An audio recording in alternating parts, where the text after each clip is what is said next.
பாஜகவை விடவும் பெரிய ஃபாசிசமாக திமுக பல இடங்களில் வேலை பார்த்துருக்கு. இன்றைக்கி தூய்மை பணியாளர்கள் 2 மாதமாக போராடுறான் ஒரு 1000 பேர். நேற்றுலாம் அவங்க போராடுறத பார்த்தா உண்மையிலுமே ரத்த கண்ணீர் வருது. ஒரு உணர்வு இருக்கிற யாருமே அவன் சாக்கடைக்குள்ளே இறங்கி அது கூவம் ஆறாது, அது சாக்கடை. உதயநிதி போய் ஒரு அந்த மாதிரி கூவம் ஆற்று கரையில் ஒரு 10 நிமிஷம் நிற்பாரா? நிற்க முடியுமா அவரால்? எந்த மினிஸ்டராவது இந்த இருக்கிற 35 மினிஸ்டர் முதல்வர் உட்பட அந்த கூவம் ஆற்றுல போய் 2 நிமிஷம் 2 நிமிஷம் மூக்க பத்தாமல் நிற்பாங்களா? அப்போ அந்த ஜனங்க அவ்வளோ தூரம் போராடுகிறார்கள். எதுக்கு? ஒரு 250 ரூபா சம்பளம் எக்ஸ்ட்ரா, வேலையை பர்மனெண்ட் பண்ணு.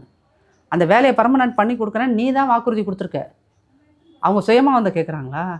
நீங்கள் கொடுத்த வாக்குறுதியை நீ நிறைவேற்றுன்னு ஒருத்தன் 3 மாதமாக 100 நாளைக்கு மேலே போராடிக்கிட்டு இருக்கான். இதுக்கு மேலே என்ன பண்ண முடியும்? சாக்கடைக்குள்ளே இறங்கி போராடுறான்.